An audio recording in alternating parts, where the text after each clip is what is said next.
Olá, olá pessoal, sejam todos muito bem-vindos à edição dessa semana do podcast Sessão às 6. Para quem não me conhece, muito prazer, me chamo Lucas Ribeiro e hoje vamos fazer uma coisa que não fazemos já faz um tempo, um podcast 2 em 1, 2 análises em um episódio. Na primeira parte, vamos discutir sem spoilers o filme Sonic 2.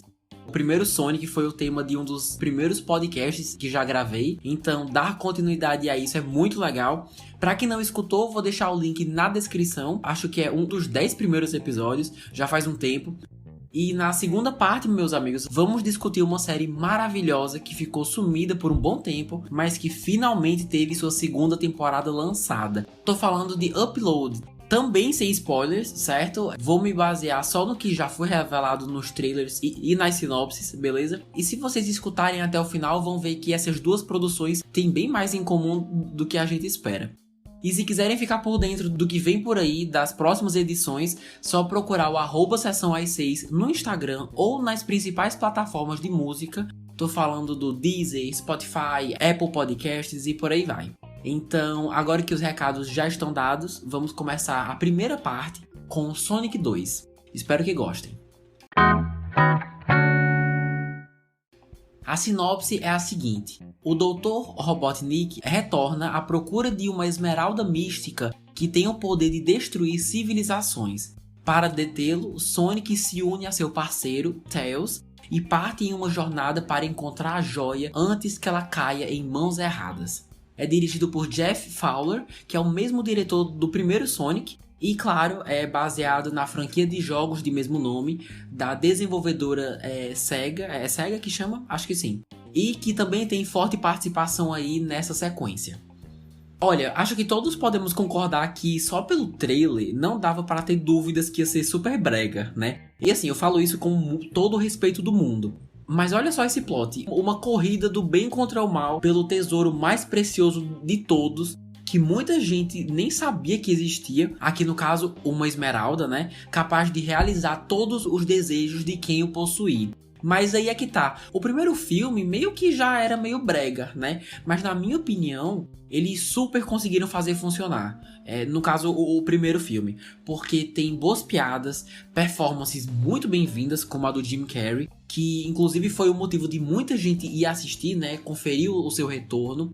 O que mais? Bons efeitos especiais, super acessível para toda a família, e foi muito bem recompensado com uma bilheteria maravilhosa de mais de 319 milhões de dólares, com um orçamento de aproximadamente 90 milhões. E isso sendo um dos primeiros filmes a enfrentar a pandemia logo no começo, sem contar que mostrou para Hollywood e para os fãs de games que tem sim como adaptar uma franquia de jogos famosa e ainda fazer isso bem, que é uma coisa que todo mundo já percebeu que Hollywood tem tido dificuldade desde a última década em conseguir adaptar isso bem, mas enfim. Então assim, Sonic 1 se deu muito bem agradando a grande maioria.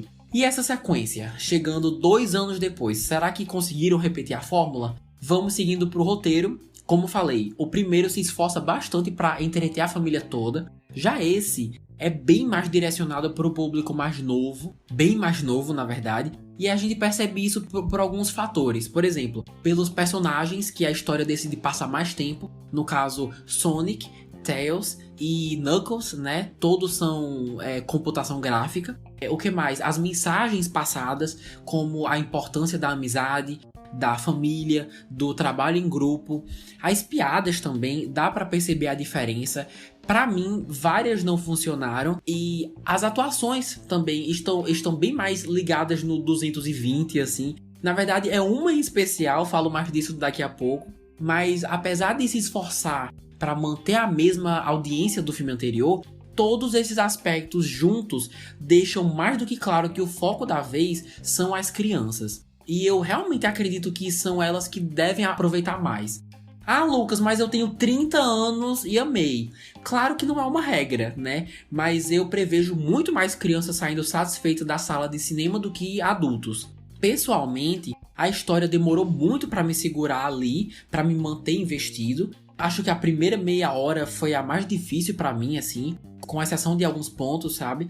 Porque o bacana dessa franquia é que, como ela une um personagem fofo e colorido que atrai bastante as crianças com os personagens mais adultos, e como tudo isso está relacionado com o mundo real, quando comparamos com Sonic 2, aqui não temos só um, mas temos 3 personagens fofos e coloridos interagindo juntos numa narrativa que não tem quase nada a ver com o arco dos adultos, né? Então acho que o que mais me frustrou foi isso, foi justamente isso. As 2 histórias demoram horrores para se encontrarem e, como compensação, os personagens mais velhos são consideravelmente deixados de lado. Não tem muito o que fazer. O que é uma pena, porque eles são interessantes. Então, o filme optar por passar mais tempo na história dos personagens fofos e, entre aspas, infantis, do que com os adultos, acabou também dando essa sensação de que o filme não foi direcionado muito para mim, por exemplo. Mas agora, o que me surpreendeu muito foi uma reviravolta. Sim, esse filme tem uma reviravolta do nada. E, sinceramente, seria melhor se não tivesse, porque ela não faz sentido nenhum. No trailer, vemos uma sequência num casamento, certo? E é aí mesmo que ela acontece. É uma coisa assim, pé nem cabeça, que não tinha necessidade nenhuma. Quando vocês forem assistir, ou se você já assistiu, você vai saber exatamente o que é. Agora, sobre as cenas de ação, no geral, são boas. Os efeitos especiais fazem o trabalho pesado nesse tipo de filme, né? Nesse gênero. E aqui não é diferente. A quantidade até que foi suficiente, mas a qualidade deixou um pouco a desejar. Tô falando em especial da sequência do final, do grande terceiro ato, que envolve essa pedra misteriosa, né? Como estamos conversando sem spoilers, então eu não vou entrar em detalhes, mas 2 coisas me tiraram da experiência. Primeiro, do nada vira um filme kaiju. Pra quem não sabe, são aqueles filmes tipo King Kong ou Godzilla, com seres enormes, um gênero que não é para todo mundo. E segundo, que a solução da batalha é muito, muito genérica, sem nada único no meio, sabe? Como eu falei antes, no primeiro filme, mesmo sendo uma história meio batida, o que funciona é que não é 100% genérico. Tem muita criatividade autoral por trás. E aqui, como eu falei, não tem nada muito único, sabe? Principalmente nesse terceiro ato. Inclusive, me lembrou demais uma coisa que a Marvel já acabou de fazer, envolvendo as Joias do Infinito. Outra coisa, o Sonic vira um ser que também já temos na Marvel. Ele também me lembrou um anime super famoso. Mas enfim, quando vocês virem o Sonic no final da grande batalha, vão saber exatamente qual anime eu tô falando. Mas aonde eu quero chegar com tudo isso? Foram nesses momentos que eu senti que a história tava pedindo demais pra mim, pra acreditar completamente na lógica e sentido de uma narrativa que simplesmente não tem essas 2 coisas. Eles não se dão o trabalho de trazer essas 2 coisas. Por isso que eu falei que as crianças são as mais prováveis a gostar. Porque criança não tem essa de ai, a narrativa não tem muita lógica. Não, mano, criança assiste qualquer coisa e ainda gosta. Não tô dizendo que qualquer porcaria que fizerem a gente tem que jogar pra elas e ainda falar que é um conteúdo infantil, não é isso. Tanto que Disney, Pixar, Laika são exemplos de empresas que já provaram várias vezes que dá pra fazer conteúdo infantil e ainda ter diversas camadas, né? E atrair pra todo mundo, pra toda a família. Então é possível, já foi feito antes. E não tô chamando o Sonic 2 de porcaria, tá? Nem chega a ser ruim, só é fraco. Mas isso pela visão de um adulto, né? Eu, no caso. Com certeza existem opiniões diversas por aí. Com isso, seguimos para a categoria dos nossos queridos personagens. O primeiro, claro, que não pode ficar de fora, é Sonic, interpretado pelo dublador Ben Schwartz, que não só esteve no primeiro, claro, mas participou de filmes como Star Wars, a última trilogia, a série da Netflix Space Force e por aí vai. Bom, o arco pessoal do personagem está mais associado a ser responsável, o que significa ter o peso das suas responsabilidades nos ombros e como isso pode ter consequências. Mas, no fim das contas, sua relação com a Terra e com o casal Tom e Maddie é o mais interessante e bonito de se ver, e que infelizmente não é tão explorado como no primeiro filme. Inclusive sobre eles, sobre os 2 atores, ou o casal, né? No caso, James Marsden e Tika Sumpter, continuam ótimos, só não tem muito o que fazer. Ainda sobre o Sonic, ele continua super carismático, fofo e com efeitos visuais muito bonitos de se ver, né? Aquela correção que eles fizeram quando o trailer do primeiro filme saiu, literalmente salvou essa franquia e a gente tá vendo a repercussão disso até hoje. Beleza, em seguida temos Jim Carrey, que retorna como Dr. Robotnik, fiel vilão dos games que ganha vida por esse ator sensacional. Aqui, nesse segundo, ele tá ainda mais fiel visualmente do que da última vez que o vimos, o que é bem legal, mas apesar de eu o amar demais, enquanto no primeiro filme ele interpretava um gênio do mal, incompreendido, que de vez em quando tinham surtos, dessa vez ele tá fazendo um homem louco, surtado, que tá ligado no 220 do início ao fim. Ou seja, o lado estrategista do personagem, que o tornava tão ameaçador e interessante, raramente é visto aqui. E como resultado temos um vilão pouco explorado, simplesmente surtado, disposto a fazer qualquer coisa para ter acesso a poder ilimitado. Se algumas escolhas criativas por parte do diretor, dos roteiristas e do próprio ator, se elas fossem um pouquinho diferentes, teria tudo para ser um vilão com dignidade, realmente intrigante e ameaçador. Mas é aquela coisa também, né? Só de ver o Jim Carrey no telão do cinema, fazendo o que ele faz de melhor, foi bom demais, apesar dessas ressalvas, né? Então também tem isso. Por fim, temos Idris Elba, que dubla o novo personagem Knuckles, também dos jogos. Visualmente é tão interessante quanto o Sonic. O jeito dele, a personalidade dele, me lembra muito o Thor no seu primeiro filme. Aquela pessoa que caiu de cara numa realidade completamente diferente, que claramente não se encaixa ali e que não entende como as coisas funcionam. Eu vi que uma galera achou ele o máximo, o personagem no caso, mas eu não achei tudo isso não. Em nenhum momento assistindo eu pensei, caramba, não, agora realmente depois dessa eu preciso ver mais do Knuckles. Não, tipo, é alguém que entrega algumas piadas, uns comentários engraçadinhos, mas acredito que como o roteiro foi desenvolvido pela realidade e cultura dos Estados Unidos, talvez elas funcionem mais lá do que aqui. E acho que isso se aplica ao filme como um todo mesmo, sabe? Pelo menos foi a impressão que eu tive. Pra quem não sabe, a plataforma Paramount Plus, com o objetivo de expandir esse mundo do Sonic, anunciou que uma série está sendo sim desenvolvida para 2023. Não só isso, mas que vai contar com o retorno do Idris Elba, porque vai ser protagonizado pelo Knuckles, né? Então ele vai dar voz mais uma vez a esse personagem. Olha, depois desse filme não é algo que imediatamente me chame a atenção. Precisaria ver um trailer e também o interesse de vocês ouvintes, se quiserem ou não que eu traga para o Sessão às 6, né? A não ser que, meu Deus, seja uma série incrível, sensacional, que vai mudar todo o rumo da franquia. Enfim, tem muitos fatores envolvidos aí, é isso que eu tô querendo dizer. Então vamos esperar, né? É só o que a gente pode fazer agora.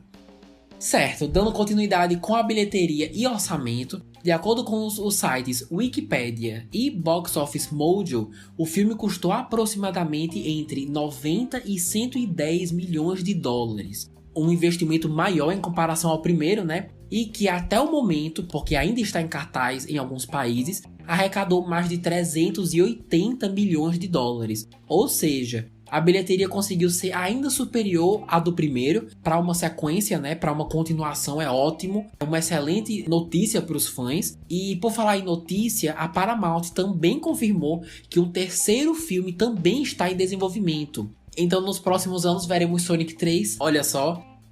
Bom, no geral, Sonic 2 é inferior ao primeiro, com uma história que poderia ter sido mais simples e ter focado mais nos personagens que já foram estabelecidos. Pelos números que falei agora há pouco, claramente ainda tem um público, felizmente, um grande público que está sim disposto a ir ao cinema, talvez mais de uma vez, conferir esse lançamento, né? O que é um ótimo sinal para a franquia, mas se continuar assim, assim como com narrativas e soluções sem muita lógica, com atuações muito exageradas e piadas não tão engraçadas, eu consigo ver um futuro em que o público não passe de crianças e adultos super fãs dos jogos. E talvez não tenha problema nenhum com isso, talvez só esses dois grupos sejam o bastante para garantir uma bilheteria forte. Inclusive eu quero saber o que vocês acham, né, a opinião de vocês. Eu acho meio perigoso apostar só nisso, mas se tá dando certo, né, é o que importa. Ainda sobre a lógica, claro que não tem problema nenhum um filme depender da imaginação das pessoas para a história funcionar. Inclusive os filmes de ficção de hoje em dia todos dependem disso, de certa forma. Mas a diferença é que eles se esforçam bastante para que haja coerência na narrativa, sabe? E que você não tenha que fazer todo o trabalho sozinho. Porque se a sua imaginação tiver que fazer tudo, aí temos um problema de um roteiro bem preguiçoso, né? Tem que haver uma ponte aí que chegue até o público. E é isso que, pra mim, esse filme poderia ter feito mais, mas não fez. O que é uma pena. Mas e vocês? Curtiram o filme? Como acham que vai ser a série do Knuckles pro Paramount Plus? Estão colocando muita fé ou não? Me conta lá no Instagram, @sessãoas6, que eu quero saber. E com isso, meus amigos, chegamos ao fim da primeira parte. Lembrando que o link do podcast sobre o primeiro Sonic já está na descrição para quem quiser conferir. Aos que vão parar por aqui, espero que tenham gostado. Não esqueçam de dar sua opinião, que é muito importante. E sem enrolação, vamos seguindo para a segunda parte, comentando a segunda temporada da série Upload, da Amazon.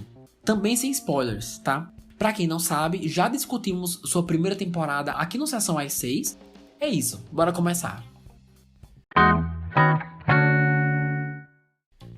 Nessa temporada, Nora sumiu do mapa, emergindo em um grupo anti-tecnologia, deixando Nathan em Lakeville, onde ele estranhamente se ajusta com sua ex, Ingrid, que inesperadamente fez o upload para ele. O showrunner responsável é Greg Daniels, super conhecido por The Office e Parks and Recreation, que retorna com mais uma temporada dessa série que me conquistou demais há 2 anos, quando estreou. E por causa disso já estava com altas expectativas, lembrando que, como eu falei, não haverão spoilers. Só da primeira, para quem quiser escutar mais sobre a primeira, vou deixar o link do podcast na descrição, como havia dito. Bom, a melhor maneira que encontrei de analisar essa temporada foi dividindo ela em 2 categorias. O que eu gostei e o que poderia ter sido melhor. Então, bora lá. A primeira coisa que funciona muito bem, sem dúvida, é a atmosfera da série. Assim como na primeira temporada, aqui a gente percebe o esforço que eles têm de nos mostrar essa realidade futurista, em que é possível sim enviar a consciência de alguém prestes a falecer para um mundo digital em que se pode existir pela eternidade. Eles já haviam explorado bastante isso, e como o capitalismo ainda se faz bastante presente até para quem já morreu. Por exemplo, você gostaria de uma comida com um sabor diferente? Quer ler uma matéria sobre 10 fatos imperdíveis? Apenas $1,99, sabe? Essas coisas. Eles exploram essa realidade de forma futurista, mas ao mesmo tempo realística. E funciona. E fico muito feliz em dizer para vocês que a segunda temporada consegue explorar isso ainda mais. Especificamente por meio da política, como por exemplo a tentativa de democratizar o upload, como vimos na temporada passada, pode afetar a sociedade, o que isso significa para as pessoas, os cidadãos e aqueles no poder também. Também vemos que nem todos concordam com a tecnologia sendo basicamente o céu, né?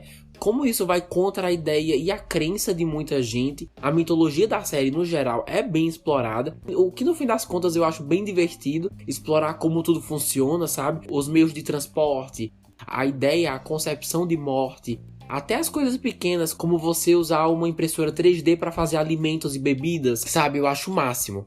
Vou falar mais desse aspecto da política mais na frente, mas no geral, estar de volta nessa atmosfera é muito bacana. Rever os personagens também ajuda, eles são ótimos, mas falo mais deles daqui a pouco. Outra coisa que funciona muito bem são os aspectos técnicos. Os efeitos especiais são bem convincentes, continua sendo uma série visualmente bem bonita, principalmente quando estamos em Lakeville, aquele lugar é maravilhoso. Se um dia eles construírem algum lugar parecido, eu adoraria visitar. E o mesmo vale para os figurinos, que em Lakeville também chama mais atenção. Como aquele hotel é uma realidade super fantasiosa, então tudo pode se dar o luxo de ousar mais, sabe? O figurino, os efeitos especiais, até os atores. Então, essa parte mais técnica, ao meu ver, continua excelente e contribui sim para o público se sentir imerso nessa atmosfera que eu falei agora há pouco. No geral, continua sendo uma série bem leve e rápida de se assistir, é muito fácil de maratonar, o que sem dúvida contribui para o seu sucesso. Lucas, então o que poderia dar errado? Bora então falar sobre o que poderia ter sido melhor. Primeiro, o que mais me conquistou em Upload foi essa coisa da mitologia de uma realidade utópica. De conhecer o modo como as coisas funcionam. Quase como um episódio de Black Mirror, sabe? Só que mais leve, com aspectos como romance. A primeira temporada é muito romântica. E aqui eles dividiram a segunda temporada em 2 plots, em 2 histórias.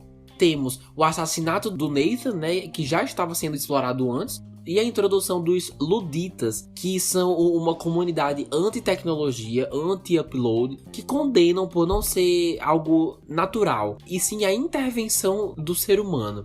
Tá, mas qual é o problema? Eu não acredito que Greg Daniels consiga contar essas 2 histórias bem. Tanto que, para uma ser explorada e ser desenvolvida, a outra tem que deixar de existir quase que completamente. Sério, pode prestar atenção. Quando focamos nos Luditas, a gente não tem notícia nenhuma do mistério do assassinato do Nathan. E o contrário também acontece. Mas assim, não é só isso. Ambas as histórias são super políticas, principalmente nos primeiros e nos últimos episódios. E na medida do possível faz sentido. Foi o que eu quis dizer lá atrás com explorar mais essa realidade, essa mitologia. Porque faz sentido sim que a existência de uploads e tentar democratizar isso, permitir o acesso para além dos ricos, tenha consequências sociopolíticas. Elas até chegam a ser interessantes, mas em compensação a gente perde muito do romance. Mal tem romance nessa temporada, e é uma coisa que eu sinto falta, sabe? E o pior é que os atores têm química, mas eles não têm muitas oportunidades para destacar isso. Ou seja, todo o destaque que até então havia sido pro romance, para construir uma narrativa romântica, agora é para política. E eu confesso que sinto falta. Se os aspectos políticos fossem melhor abordados, eu até pensaria, não, realmente faz sentido estarem mostrando isso. Mas como eu falei antes, eles não conseguem fazer funcionar as 2 histórias ao mesmo tempo. Aí como resultado é tudo feito pela metade. E você sente isso. Minha segunda questão nessa temporada, que também está relacionada com o que eu acabei de falar, é o formato. Na temporada passada tivemos 10 episódios para conhecermos os personagens e entendermos suas histórias. E aqui tivemos só 7. Parece pouca a diferença, mas você sente demais. Há tantos personagens, com tantos plots acontecendo, que 7 acabam não sendo suficientes. E você sente isso, principalmente no último episódio. Gente, o final da temporada tem que resolver tanta coisa, e não só não resolve, mas eles encontram um jeito de começar novas histórias ali mesmo. Então assim, se tivéssemos mais tempo, esse episódio 7 seria ótimo, porque ele até termina com um gancho massa, mas como o último episódio da temporada, sabendo que é só isso mesmo e pronto, é ridículo. Porque não conclui nada e ainda cria mais situações que não conseguem ser aprofundadas direito, sabe? Então assim, ter mais 3 episódios aí fariam toda a diferença do mundo. Ah, e como eles têm muita coisa pra destacar, acaba não tendo muito tempo pra lógica. O que na minha opinião, até então, nunca tinha sido um problema pra série, sabe? A lógica sempre funcionou muito bem. Mas eles precisam fazer coisas tão absurdas e grandiosas e ainda rápido, que o público só fica pensando, tá, vai. Não faz muito sentido, mas eu vou continuar. O que é estranho, porque eu assistindo, queria muito me importar com o que tá acontecendo e com as consequências, mas não tem como. Então o ator que tem a difícil tarefa de me vender o perigo. Pelo menos o nosso único consolo é que uma 3ª temporada já foi confirmada, né? Graças a Deus. Então pelo menos tem isso. Mas sabe-se lá quando ela vai ser lançada, né? É que nem Sonic 3, vamos sentar e esperar. Beleza, seguimos agora com os personagens. Como são muitos, vou resumir com o meu preferido, os protagonistas e rápidas menções honrosas. Meu favorito, de longe, é Owen Daniels, que é o filho do Greg Daniels, que é o showrunner, né, como eu falei. Acredito ter falado dele da outra vez também. Aqui, eles conseguem arranjar novas maneiras dele se inovar sendo o cara da inteligência artificial. Continua fazendo todos os papéis, né? Garçom, recepcionista, o cara do elevador. Assim, pra quem não acompanha, ele basicamente atua como várias pessoas, todas funcionárias do Lakeview, cuidando dos hóspedes e tudo mais. Dessa vez, ele consegue ir bem mais além, chamando bastante atenção como cabeleireiro, o que mais? Um ator e até mesmo um bebê. Nesses 2 últimos, ele realmente causa uma impressão. É o tipo de coisa que vocês precisam ver pra entender, porque só explicando não dá pra passar a ideia exata. Owen Daniels é muito engraçado, seja por meio da comédia física, às vezes só com uma expressão facial, ou com as falas mesmo. Ele tem umas falas bem engraçadas. Mas o que me chamou mais a atenção mesmo foi que seus personagens, nos últimos episódios, deram a entender que estão ficando mais cientes, conscientes, digamos assim, do que é real. Não quero me aprofundar muito, mas nas poucas cenas que tem, ele brinca com a ideia de que isso vai ser mais aprofundado no futuro. Acho bem difícil, mas nunca se sabe, mas realmente me chama a atenção. Enfim, tem carisma demais. Toda vez que o via, sabia que seu personagem seria descontraído ou no mínimo interessante, e realmente não consigo imaginar Lakeview sem ele. Nota 10. Os próximos são os protagonistas, Nathan e Nora, interpretados por Robbie Amell ou Amell e Andy Allo. Lembro ter falado super bem dos dois na temporada passada, e aqui continuam muito bem, mas infelizmente passam mais tempo separados do que juntos, resolvendo suas questões, e isso acaba diluindo significativamente o fator romance que eu mencionei agora há pouco. Separados, Nora funciona bem mais, ela tem mais o que fazer do que o Nathan, mas mesmo assim, nada chega a ser tão interessante como os dois juntos com uma química maravilhosa participando da mesma narrativa. Aqui eles estão em histórias em sua maior parte divergentes, o que devia ser um crime. Então no geral eles funcionam mais juntos, mas os dois atores, como eu falei, continuam muito bem apesar disso. E agora as menções honrosas. Temos Zainab Johnson, que faz a Alicia, a amiga da Nora, e ela continua hilária. Não só isso, mas consegue ter mais destaque, o que é excelente. Ela me conquistou muito na temporada anterior, e ainda por cima com um arco mais sério para sua personagem, sobre amadurecimento da sua vida profissional, o que é muito interessante, eu adorei. Ela é ótima, é super carismática, sempre um prazer revê-la. E pra fechar, temos Ingrid, que é a namorada bem desequilibrada do Nathan, que é interpretada por Allegra Edwards. A história dela é uma loucura, mas a atriz, do início ao fim, vende muito bem, é uma ótima profissional. Eu sempre gosto de pensar que se algum personagem te provoca ou te estressa de alguma forma, o ator ou atriz, aqui nesse caso, merece bastante reconhecimento, e aqui é um ótimo exemplo disso. Ela consegue se virar muito bem em diversas cenas engraçadas e também nas mais dramáticas. A Ingrid vai de 0 a 100 muito rápido. Uma hora a gente tá rindo dela e em outra eu já quero uma distância, assim. Quem já conferiu sabe do que eu tô falando. Então, assim, crédito à atriz por isso. Ela tá também maravilhosa.